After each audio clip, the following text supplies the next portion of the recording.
Power of Personal Everyday Choices. This is my book, Plant Power Protein, co-authored with two of my lifelong heroes, Brenda Davis, my mother, and Visanto Molina.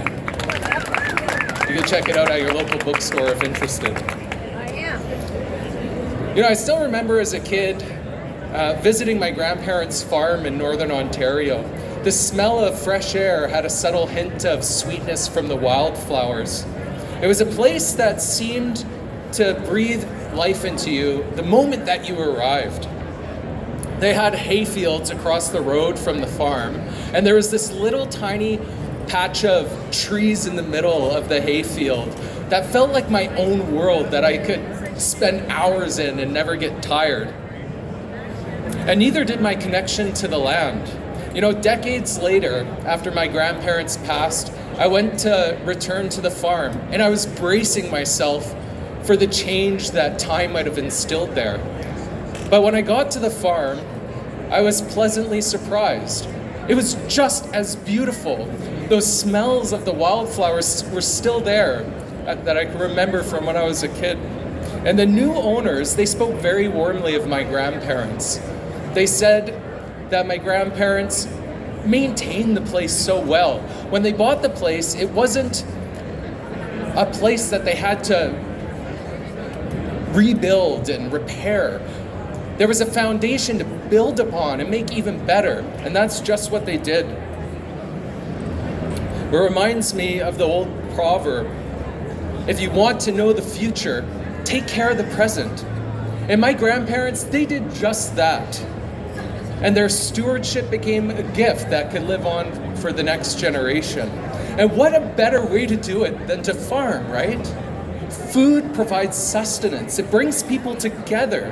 As good food brings joy, brings people together. It's a platform for connection, joy, and conversation.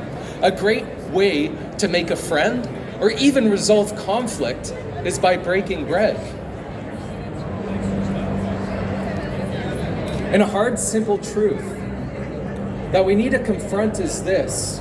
How we choose to grow and share our food doesn't just nourish our bodies and our communities. It doesn't just bring us together, but it shapes the health of the land. It strengthens our local economies, and it defines the future that our children will inherit. In short, food isn't just fuel. It's how we look after each other and the planet. Is agriculture, how we decide to grow and share food, is currently a lead driver of climate change and the lead driver of biodiversity loss globally. And to me, that's in stark contrast to our shared collective goals and values, right? So here's the challenge. Earth is facing a biodiversity crisis with species disappearing at an alarming rate, hundreds, if not thousands of times faster than the natural rhythm over the past 10 million years. And with decades of activism and science on climate change, substantial investment into alternative energy infrastructure, in 2024, we released more carbon emissions globally than any other year in history, becoming the hottest year on record. And the sad thing is in 2024, I was saying the exact same thing about 2023. And according to the United Nations Global Environmental Outlook, GEO, existing policies, they're not keeping up with the pace of environmental degradation experienced today. And under these governance structures, we will not be achieving any of the United Nations Environmental Sustainable Development Goals, and none of the internationally agreed upon goals such as Paris Agreement or Aichi biodiversity targets. And when nature suffers, people suffer too, right? Disproportionately impacting marginalized and vulnerable groups. 16% of deaths globally are related to pollution, about 5% in Canada. About 17 times the population of Canada, 733 million people, go hungry on a daily basis. Last year, we published a paper in the Annals of Medicine titled Health Disparities and Climate Change in the Marshall Islands, exposing this harsh reality for this small community. The Marshall Islands Minister of Health commented on our paper. He said, Our way of life is being eroded by extreme health and environmental disparities. And even such a small contribution, such as this paper commenting on this issue, to raise awareness was so deeply appreciated. He went on to state, "My load is lightened when the global community gains a deeper understanding of the challenges we face and stands with us to preserve our health and our home." This is the reality. Our actions here are displacing people, increasing the risk of disease like malaria, even diabetes and heart disease through our disruption of indigenous and traditional agricultural practices. In fact, the World Health Organization warns us that between 2030 and 2050, climate change is expected to cause approximately 250,000 additional deaths per year from malnutrition, malaria, diarrhea, and heat stress. So the message is simple. If we care about people, we must care for the environment that sustains us all. And that means making choices as individuals and communities that match the future we want to see for our grandchildren. And yes, the facts are daunting. I'm sorry for that preface to this presentation. But history shows what happens when we work together. Small shifts on our plates in our communities can solve big problems. We hold the power in our daily choices. Together we can regenerate nature, restore climate balance, protect and uplift vulnerable communities, and grow a healthier food future for everybody. And how we grow food and eat food might be the single most powerful everyday choice we could share for a lasting, real impact. And today I'll briefly tell you a few good reasons why. According to a recent survey from Harvard University, there's a strong scientific consensus among climate scientists that we must reduce livestock emissions to meet climate targets. And to do so, it's important that we move away from livestock-derived products towards plant-based alternatives. And these experts, they insist that this shift must occur in middle to higher income countries where the consumption of animal products are disproportionately large. This is a call to action to us from an overwhelming consensus of climate scientists. And history shows that when we silence science, we amplify disaster and leave the cost for our children to pay. So let's heed the call. And to do so, let's take a quick look at the carbon cost of common protein sources so we can make an informed decision. This data on this graph, it was collected from over 36,000 farms in the largest study of its kind in the world. This graph shows carbon emissions per 100 grams of protein, not by weight or by calories. And as we could see, there is a general trend with animal foods dominating the top and plant foods dominating the bottom with the least climate impact. On average, beef produces over 25 times more greenhouse gas emissions per gram of protein than tofu, over 100 times more than peas. Chicken, almost 3 times more than tofu, and over 10 times more than peas. So for the same carbon receipt, you could either feed one person beef, 25 people tofu, or 100 people with peas. And you might think peas, well, who wants to eat peas for their protein? Well, I'm highlighting this because it's a very low impact source of protein. A while back, I tried this product, tempeh, for example, which is tempeh made with peas grown in Canada. There's all kinds of other products out there, meat replacements that are made with pea protein, a lot of them coming to all kinds of festivals, local festivals where I live, growing their peas with their family farms in Saskatchewan.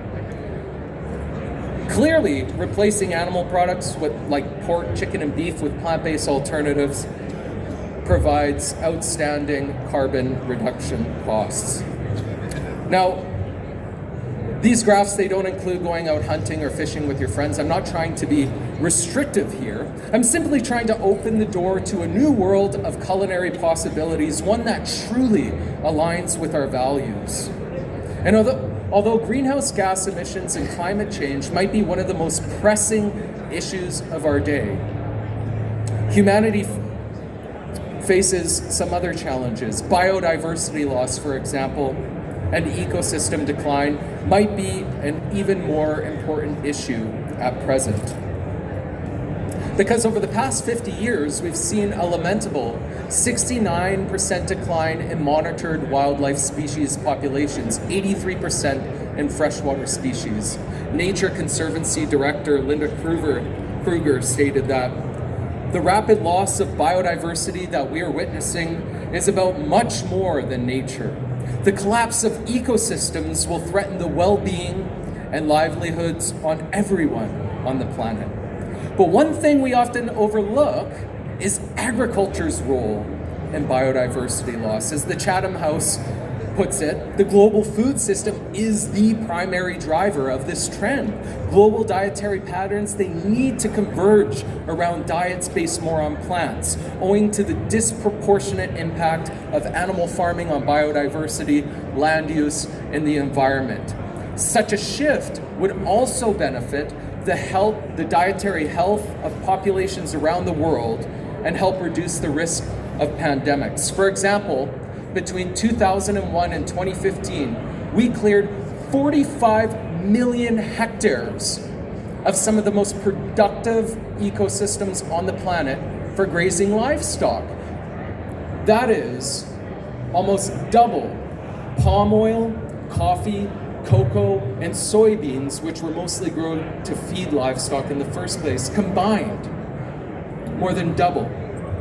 It's a situation that's so extreme that we've expanded agriculture into nearly half of the planet's surface area, or habitable area, removing 1/3 of Earth's forests and 70% of our natural grasslands and shrublands for food production.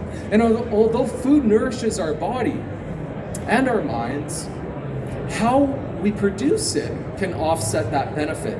Our dietary preferences, our personal choices have cut so deeply into Earth's ecological systems that we have been replacing wildlife with livestock at an embarrassing rate, to the point where only 4% of all mammalian biomass on the planet is wildlife, half of which are from the ocean, marine mammals like whales.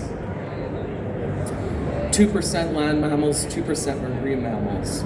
The rest is humans and livestock. What that means is that for every 2 people here today, there's about 1 adult raccoon worth of mammalian wildlife left on the planet. Think about that. However, not all is lost, right? As through conceded efforts, we can help wildlife make a comeback. And it's happening in Europe right now. Great examples in Europe, with significant population increases in Eurasian bison, lynx, gray seal, wolves, and more. And one very important change that allowed for this kind of wildlife recovery to happen in Europe was improved land use efficiency for food production, allowing abandoned agricultural lands to be used for wildlife rehabilitation. I mean, this is proof of concept. So how do we go about doing this? Realizing these land use efficiencies for wildlife recovery? Well, unequivocally, the most efficient way to do so is by reducing beef, lamb, and dairy consumption. This is the most efficient opportunity space for big positive change. If we were to eliminate those products from our diet, we would reduce agricultural land use by 70%. 70%. It's mostly pasture, but that also includes 140 million hectares of cropland. I mean, that's an area 3 times the size of Sweden. That's an area larger than South Africa. Furthermore, between the status quo, what we're eating right now, and transitioning to a purely plant-based agricultural system globally,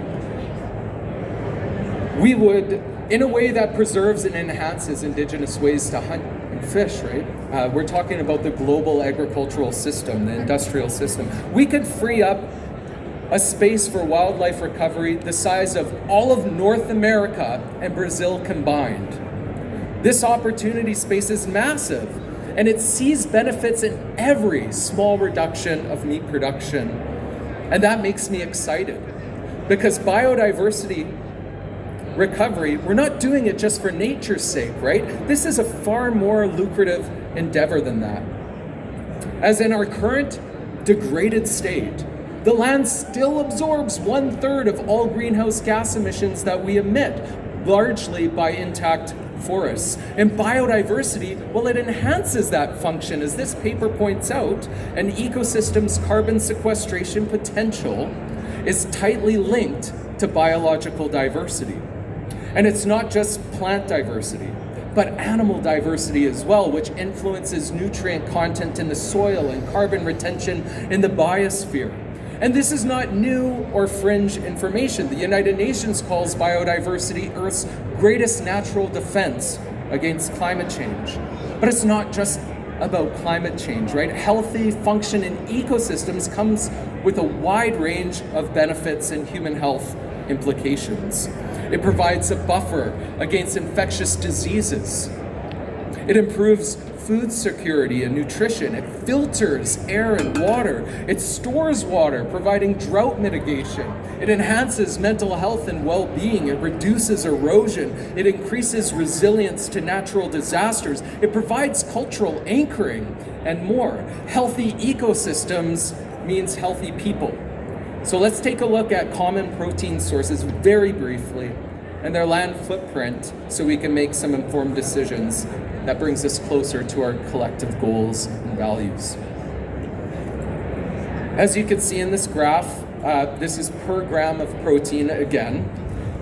Peas, fish, peanuts, and tofu are much more land fish. They don't really take that much land, except of course, there is a land impact from farmed fish, right? Because they are feeding with foods grown on the land.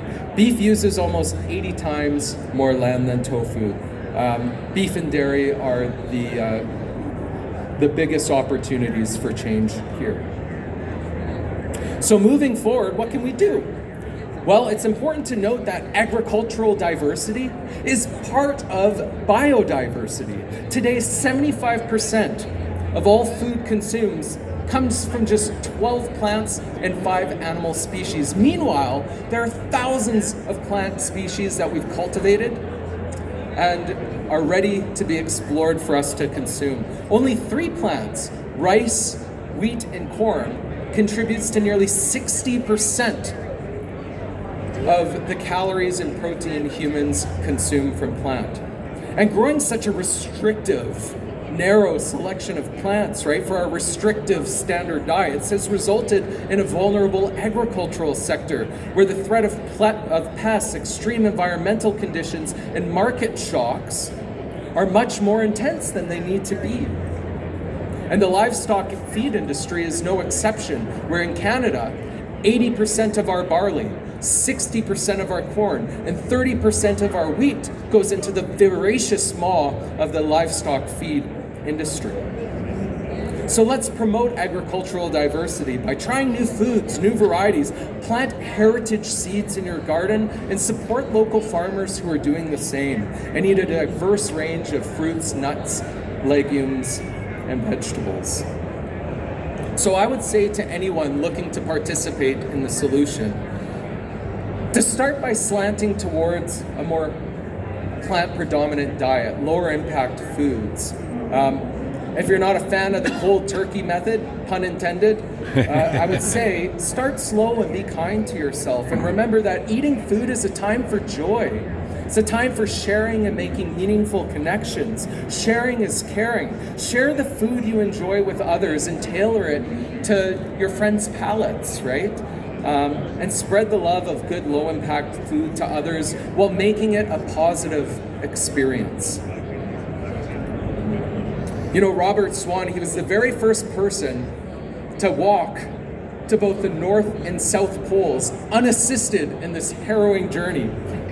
He once said that the greatest threat to our planet is the belief that someone else will save it.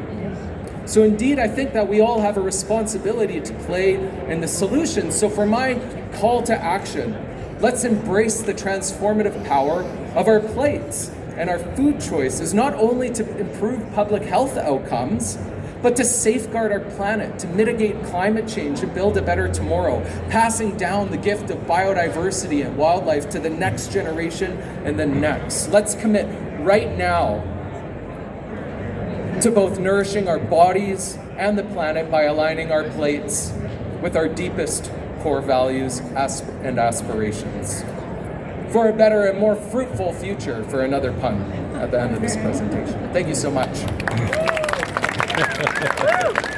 We have time for questions, so if anybody has any questions or criticisms, please let me know.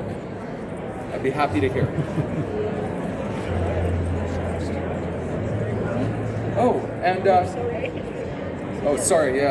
And there is this Plant Rich Challenge, QR code on the back. You have some of these cards.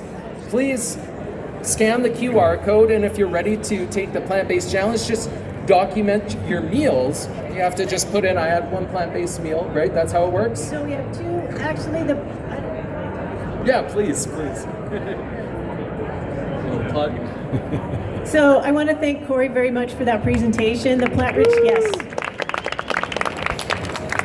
And you can implement some of his recommendations right away. Over at the SRAG booth, right over here, you can sign up to take our Pledge to Veg, which gives you an opportunity to log the plant-based meals that you eat during your stay here at RICE.